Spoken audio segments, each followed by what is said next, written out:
Heiress called the single dad too poor to court her. Her own lawyer bowed to him by noon. The morning of the garden party at Harrington House, the lawns were cut to the inch, and the roses had been bullied into perfection, and down past the hedges, on his knees in a flower bed with soil on his hands and a straw hat against the sun, the estate's groundskeeper, a quiet man named Thomas Park, was doing the one kind of work that had never once lied to him. He was 47, of medium height and lean, unhurried build, with smooth fair skin gone golden brown from working outdoors, black hair cut neat and threaded with gray at the temples, and dark, steady, watchful eyes behind a pair of plain glasses he took off to garden. He was clean-shaven, with the kind of calm, attentive face that made people slow down and choose their words, though most of the people at Harrington House had never noticed it, because he wore the green coveralls of the ground staff and carried a trowel, and on his left hand a plain wedding band he had not taken off in the 3 years since Joy died. He had kept the gardens at Harrington House for 2 years, and he did the work the way he did everything now, without hurry and without complaint, and not a soul on that estate knew that there had been a time when the finest lawyers in the country stood when he entered a room. Celeste Harrington was 34 and was, since her father's death the winter before, the heiress to the Harrington fortune, a name on banks and foundations, and a house that had hosted senators, and the garden party was the first of the season she was hosting alone, which is to say, performing alone, which is harder. Her friends drifted on the lawn with champagne, and one of them, a sharp girl who collected other people's embarrassments, nodded toward the flower beds where Thomas worked and said, with a wicked little smile, "Celeste, your gardener can't take his eyes off you. I think he's smitten." Celeste did not even look. She was tired and grieving and frightened in ways she would not show, holding a party she did not want to host in a house that no longer felt like hers, with a man named Crane circling it like weather, and so she said the cruel easy thing, the thing that would make the sharp girl stop watching her and turn the attention elsewhere, loud enough to carry on the still morning air. "Oh, don't. He's a perfectly nice man, I'm sure, but a girl in my position can't be courted by someone who can't afford the gate fee. He's too poor to court me. Now hush, the Cranes are arriving." A few of them laughed the soft laugh that follows money. She would remember saying it for a long time, the way you remember a small stone you threw that turned out to land on someone, and she would not be able to take it back, because the worst careless things are always the ones said to the people who deserve them least. In the flower bed, the man in green coveralls did not look up. He set a root straight in the soil with 2 careful fingers and pressed the earth around it. And his face did not change, except that for 1 second he held very still, the way a man holds still when a thing lands that he has decided not to let land, and then he went back to the roses, because the roses were not finished. In the cab of his old hatchback parked behind the carriage house, clipped to the visor, was a folded sheet of construction paper with a child's drawing on it, a house and a sun, and 2 stick figures holding hands, and Celeste never saw it, and he did not show her.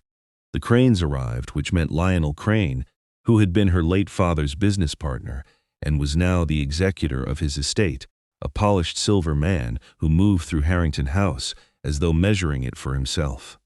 And with him, by appointment, came the Harrington family's own attorney, old Arthur Wells, summoned that morning because there was a matter of the will to be discussed, a codicil, Lionel had said, that had only lately come to light. Arthur Wells was 70 and had practiced law for 45 years. And as he came up the garden path beside Lionel Crane, he glanced, the way an old lawyer glances at everything, toward the flower beds, and he stopped walking. He stopped so abruptly that Lionel went on 3 steps without him. Arthur Wells was looking at the groundskeeper on his knees in the dirt, and the blood had gone out of his face, and then, in front of the champagne and the roses and the heiress who had just called the man too poor to court her, Arthur Wells took off his hat and inclined his head and said in a voice that shook, "Your Honor, my God, they said you'd left the law. I argued my first appeal in your courtroom, sir. I have never forgotten a word you said to me from that bench." The lawn went quiet. Celeste Harrington turned and turned again, and looked at her gardener, who had risen now from the flower bed, soil on his hands, and was looking back at her old family lawyer with a kind of weary tenderness. and she felt the morning rearrange itself around her like furniture in the dark. "Hello, Arthur," Thomas Park said. "You always did argue better than you thought you did. Stand up straight, you're embarrassing the lady." It took Celeste the better part of an hour and several hushed and frantic questions to a stunned Arthur Wells to understand that the man who mowed her lawns was Thomas Park, who 15 years before her father's death had been the most respected appellate advocate in the country, a man who had argued and won cases that were taught in schools, who had been spoken of for the High Court itself, and who had, some years ago, simply and completely vanished from the law. Nobody had known where. The answer, it turned out, was here, in her flowerbeds, for 2 years, while she walked past him to her car. Arthur would not stop talking about him, in the low, awed voice of a man describing a thing he had seen once and never expected to see again. He had watched Thomas Park, 30 years younger, take apart a state's entire case in 20 minutes of questions so quiet the gallery had leaned in to hear, never once raising his voice, never once unkind, simply correct, relentlessly, patiently correct, until the truth stood in the room with nowhere left to hide. Other lawyers had studied his arguments the way musicians study a score, and then one winter he had withdrawn from a case, and from the next, and from all of them, and the rumor was a death in the family, and after that there had been only silence, and the silence had become legend, and the legend had been, all this time, weeding her roses for a groundskeeper's wage. She found him at the potting shed that afternoon, after the guests had gone, still in his coveralls, washing the soil off his hands at the spigot, and she did not know how to begin, so she began badly. "You're Thomas Park," she said. "You're a legend." Arthur nearly fainted. "And I called you." She stopped. "You called me too poor to court you," Thomas said, not unkindly, drying his hands on a rag. "You're not wrong, Miss Harrington. I make what a groundskeeper makes. I just used to make something else." He looked at her. "It's all right. You were grieving and surrounded by people you can't trust, and you said a careless thing to make them stop watching you. I've watched 1,000 people say careless things under pressure. It's the considered cruelties you have to worry about, and you're not capable of those, or you wouldn't be standing in my shed apologizing."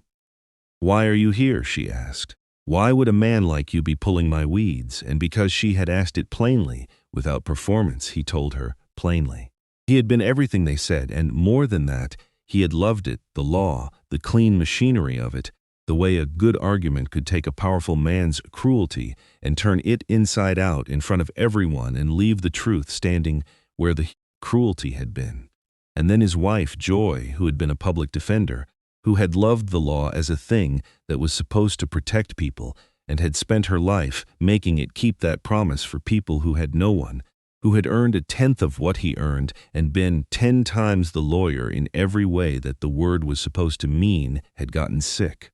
And the very system he had spent his life mastering had turned its clean machinery against her, and insurers' lawyers burying her appeal in delay because delay was cheaper than care, and he had spent the last year of her life fighting them and losing on a clock, and beside her instead of in any courtroom, and after she died he had found that he could not walk back into a profession that had become, for him, only rooms full of clever men hurting people for money when the one person who had reminded him what it was for was gone. So he had let it all go, the name, the practice, the robe, and he had taken work that asked only that he be patient and gentle and make something grow, 10 minutes from his daughter's school where no one would ask him to win, because winning had stopped meaning anything the day it couldn't save her. "There's a girl?" Celeste said softly. "Hannah, she's 8, she's the reason I get up." He hung the rag on its nail. "Now, Arthur came about a codicil to your father's will. A late discovered one, Mr. Crane says. You should tell me what's in it, Miss Harrington, because I watched your face when the Cranes arrived, and you're more afraid of that man than you let anyone see." Lionel Crane was 61 and had been Whitfield Harrington's partner for 30 years, the inside man to Harrington's vision, and he had spent the last decade watching the fortune he had helped build pass, by every right and every document, to a daughter he considered decorative. When Harrington died, Lionel had been named executor, and he had seen at last his moment. He had a codicil drawn up, dated 3 weeks before Harrington's death, that left effective control of the entire estate, the company, the foundation. the house, to a trust administered by Lionel Crane, with Celeste reduced to a comfortable allowance and a strong recommendation that she marry well, and soon, ideally a man of Lionel's choosing, who would complete the quiet handover. The codicil bore Whitfield Harrington's signature and the seal of a notary. Both were false. Lionel had paid a forger for the first and a corrupt notary for the second, and he had timed the discovery for the season when the grieving daughter would be most alone and least able to fight. And he had counted, above all, on the fact that the only people who could challenge him were lawyers he could outspend, outweight, and outmaneuver, because that was the one game Lionel Crane had never lost. He had not counted on a groundskeeper. Celeste brought Thomas the codicil that evening in the study, because Arthur Wells had begged her to let the great man look at it, and Thomas Park sat at her father's desk under a green lamp and read it the way he read anything that mattered, slowly, the load-bearing part first. He read it 3 times, and as he read, the gardener seemed to leave him, and something older and sharper came into the watchful eyes, the thing Arthur described, the patient, relentless attention of a man who had spent a career finding the one loose thread in a thing that looked seamless. He read it a 4th time, just the signature, holding it under the lamp and tilting it, and then he set it down and took off his glasses. "This is the clumsiest forgery I have seen in a long and well-spent life," he said, almost gently, "and I have seen forgeries that fooled judges. Whoever did this was paid well and worked fast, which is usually how it goes." He turned the page toward her. "Your father signed his name 10,000 times. A man's signature is a habit older than his opinions. Look here, at the H in Harrington. Your father closed the bottom of the H with a small return, a little hook, every single time, because he learned to write in a school that drilled it into him. It's in every check, every letter, every contract in this house. The man who forged this didn't know that, because you can't see a 60-year-old habit in a photograph of a signature. He copied the shape and missed the soul of it. He got the H wrong. He set it down. That isn't your father's hand. And the notary seal is from a commission that, if Arthur makes 2 phone calls, I'd wager was never logged for this document, because real notaries keep a journal and forged ones hope no one asks for it." Celeste sat down across the desk from him, and for the first time since her father died, she was not afraid alone. "I left the law because it stopped protecting people," Thomas said. "Joy used to say that was exactly when it needed someone who still believed in it to stay. I didn't stay. I've thought about that every day for 3 years." He put his glasses back on. "I'm not going to watch a man forge your dead father's name to take everything you have and push you into a marriage you don't want, while I trim the hedges. Joy wouldn't let me show my face at her grave." From the study doorway, a small voice said, "Dad, Mrs. Reyes says I can stay if it's okay," and a girl of about 8 in a school cardigan looked in, dark-eyed and serious, a library book under her arm, studying the elegant grieving woman at her father's borrowed desk with the frank assessment children give to strangers. "It's okay, Hannah," Thomas said. "This is Miss Harrington. We're helping her with something." Hannah considered Celeste, then crossed the room and, with the directness of a child who has decided something, held up a drawing she'd done that afternoon, 3 figures, a man, a girl, and in the corner, a woman with dark hair, holding hands under a yellow sun. Celeste took it in both hands like it was something that might break, because she had not been given anything for free in a very long time, and certainly not by a child who had every reason, given what its father had overheard her say, to want nothing to do with her. Arthur Wells made the 2 phone calls. The notary's commission had never logged the codicil. The notary, when pressed, folded within a day and admitted Lionel Crane had paid him. And a retired clerk from the courthouse, a woman who had kept the appellate filings in order for 30 years and had wept openly when she heard Thomas Park was coming back, helped them obtain certified samples of Whitfield Harrington's true signature from a dozen filed documents. They worked at it for 3 nights in the study, Thomas at the desk where he had once been only the gardener who fixed the window latch, Arthur across from him relearning at 70 how it had felt to be young and in the presence of someone who made the law look like a clean and honorable thing, and Celeste bringing coffee and watching a man assemble the truth the way other men built cathedrals, patiently, joint by joint, leaving nothing for the other side to lean on. They built the thing the way Thomas had built his life's best work, quietly, completely, leaving nothing for the other side to stand on, and then a clerk who feared Lionel less than he respected the late Mr. Harrington slipped Arthur a printout of an email from Lionel Crane to a man with no law license and a reputation. One line. Make the old man's signature on the codicil clean. Date it 3 weeks back. The girl won't know how to fight it. Celeste held the page and felt the floor of her own grief tilt, because it was one thing to suspect and another to read a man planning, in a single sentence, to rob her of her father twice. Lionel Crane learned that the groundskeeper had been seen at the family desk with the codicil and that Arthur Wells had been making calls, and he moved the way frightened, powerful men move, smoothly. A man Thomas did not know was parked outside Hannah's school at pickup with a phone held low. The corrupt notary stopped returning Arthur's calls, frightened off. Thomas took Hannah to Joy's mother across the city and stood in the doorway and told the old woman to lock everything and open the door for no one until he came back. Hannah held his sleeve. "Are you in trouble, Dad?" she asked. "No, sweetheart," he said. "Somebody else is, finally. And I get to be the one who says so. It's been a long time since I got to be that."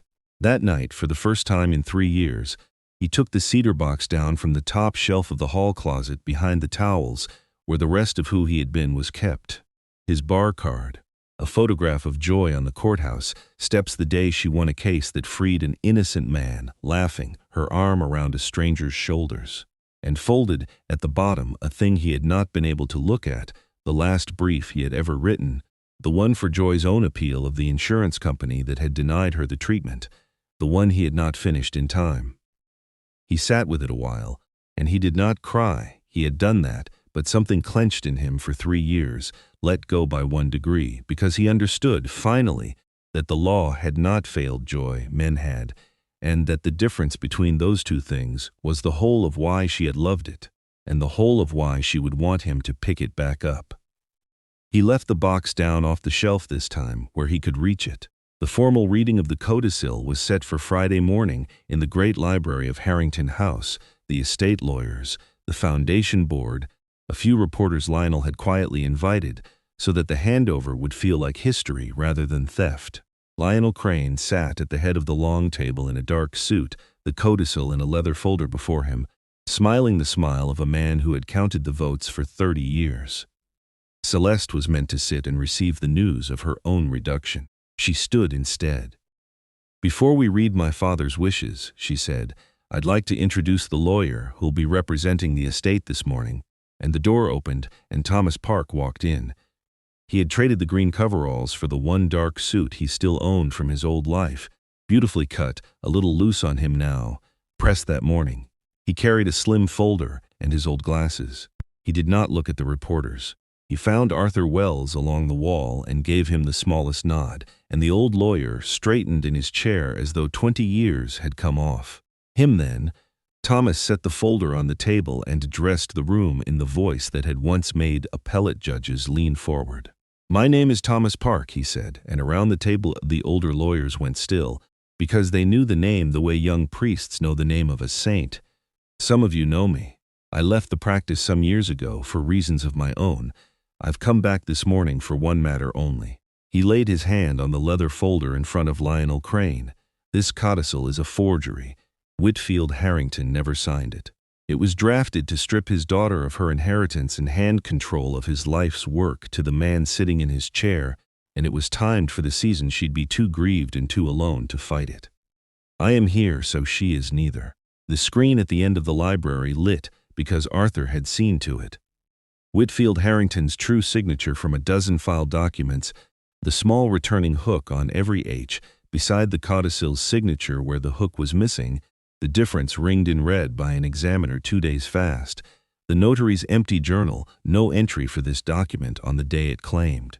Then the email, one line, make the old man's signature on the codicil clean, date it 3 weeks back, the girl won't know how to fight it. A man's signature is a habit older than his opinions, Thomas said, and his voice did not rise, and somehow that was worse for Lionel than if it had. Whitfield Harrington closed his H the same way for 60 years. The man who forged this had a photograph and a deadline and no idea that a daughter would one day stand in a room with someone who'd read 10,000 signatures and know hers wasn't there. He turned, unhurried, to the reporters Lionel had invited to witness a coronation. "You were brought here to record history this morning," he said. "Record it accurately. A man tried to steal his dead partner's daughter's inheritance with a forged page, and he very nearly succeeded because he was right about one thing: she was alone, and grief makes easy prey. That's the story. Write that one." He looked back at Celeste. "Your father left everything to you. That was his hand and his wish, and it stands. The thing in that folder is the wish of the man who couldn't bear that it wasn't his." He looked, last, toward the wall where Arthur stood and a retired court clerk had quietly slipped in to watch. "There are people who spend 40 years keeping the law honest from the cheap seats, clerks and notaries and tired old lawyers who never made the headlines," he said. "Everything I ever won, I won standing on their work. I'd like them on the record, too." The silence had weight. Lionel Crane stood, and his polished face had gone the color of the paper the lie was printed on. "You're a gardener," he said. "You walked away from the bar years ago. You have no standing in this house or this matter." Thomas looked at him and did not raise his voice. "My bar card is current, Mr. Crane. I never resigned it. I only stopped using it, which is a different thing, as you're about to learn." He almost smiled. "You spent 30 years winning by outspending and outweighting people. You forged a dead man's name because you couldn't imagine anyone in this girl's corner you couldn't buy. You didn't count on the gardener, men like you never do. That's the flaw in the whole design." Celeste took the folder from in front of Lionel and closed it. "The codicil is void," she said. "Mr. Crane is removed as executor effective now, and the forgery, the false notarization, and his own instructions in writing are with the Attorney General as of an hour ago." 2 investigators were already at the library doors, and Lionel Crane, who had outweighted everyone for 30 years, walked to them without resistance, which was somehow worse than if he had run. In the weeks after, the story moved through the legal press, which lost its mind entirely, the vanished giant Thomas Park reappearing as a country groundskeeper to break a forged will, and then it moved everywhere. Crane was charged with forgery, fraud, and attempting to defraud an estate, and the forger and the notary folded in turn. Celeste declined every interview and gave one written statement, 11 sentences long, and signed her name to it. She took up her father's company and his foundation herself, and did not marry anyone that season or the next, and the first thing she did with the foundation was fund a thing that surprised everyone: free legal representation for people fighting insurers and institutions who counted on them being too poor and too tired to fight back. The people Joy Park had spent her life defending, and she named it the Joy Park Fund, after a public defender she had never met who had believed the law was supposed to keep its promises before she had told Thomas she was going to. Thomas Park did not return to the high appellate courts where his name was a legend, but he hung out a small shingle in the town near Hannah's school and took the cases Joy would have taken: the tenant against the slumlord, the worker against the giant, the widow against the insurer, and he won most of them because he was still the best there had ever been, and now he was using it for the only thing he had ever thought it was for. He kept a few of the Harrington flowerbeds, too, by his own choosing, because 2 years of gardening had taught his hands a patience the courtroom never had, and because the work asked nothing of him but care, and care was the one thing he had never run out of.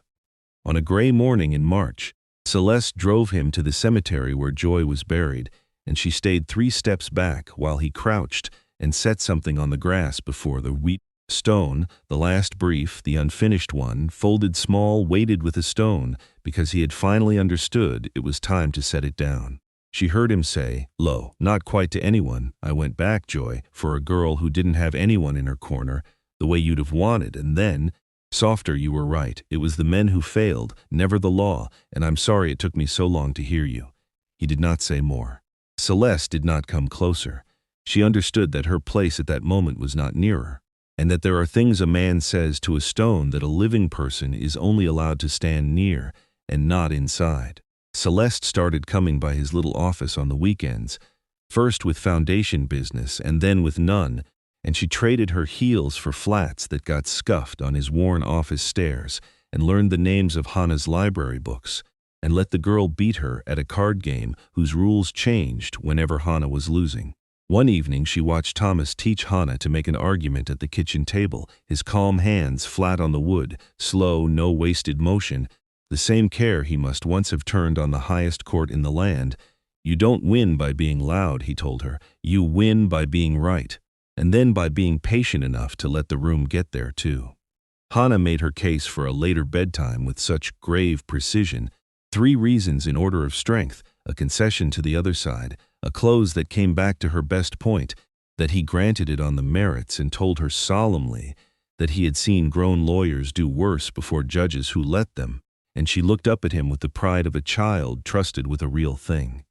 And Celeste, watching from the doorway with a cup of tea going cold in her hand, understood that this was the whole of him, that the legend and the gardener and the father were one quiet, unbroken man all the way down, and that she had looked at him across a lawn full of people who could afford the gate and seen only the one man there who couldn't, when he had been, all along, the only one in the garden worth a thing.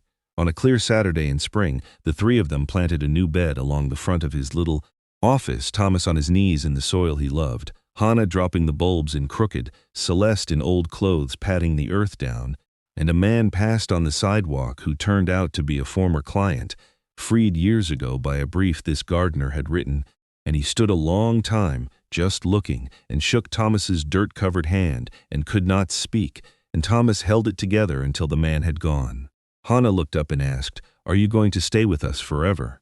Of Celeste, the way children ask the questions adults are too careful to, and Celeste glanced at Thomas, who had sat back on his heels and was looking at her, and she said, "I'm thinking about it." Thomas sent Hannah inside to fetch the watering can, and the girl went, and he stood, brushing the soil from his knees, and faced Celeste in the spring light.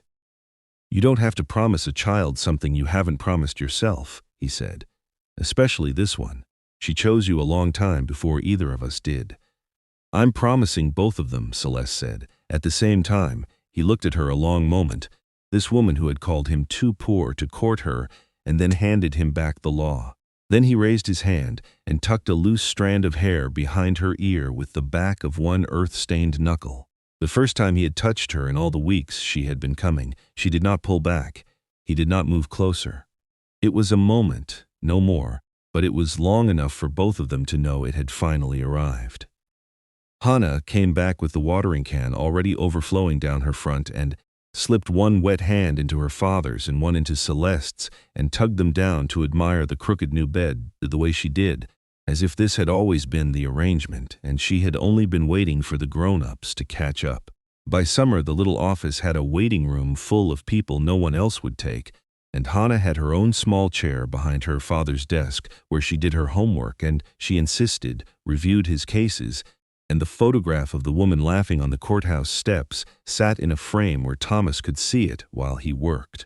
Celeste let most of the old life go, the seasons, the parties, the rooms where a person was only a fortune to be married into, and she found, by the 3rd month, that she did not miss any of it. A man had been called too poor to court an heiress by the heiress. On a perfect lawn he had cut himself. Some people measure a man by what he can afford, the gate fee, the name, the cut of his coat. Others go quiet for a few years and pull weeds and ask nothing of anyone. And you only learn what those hands were worth when an old lawyer takes off his hat in a garden in Beauce.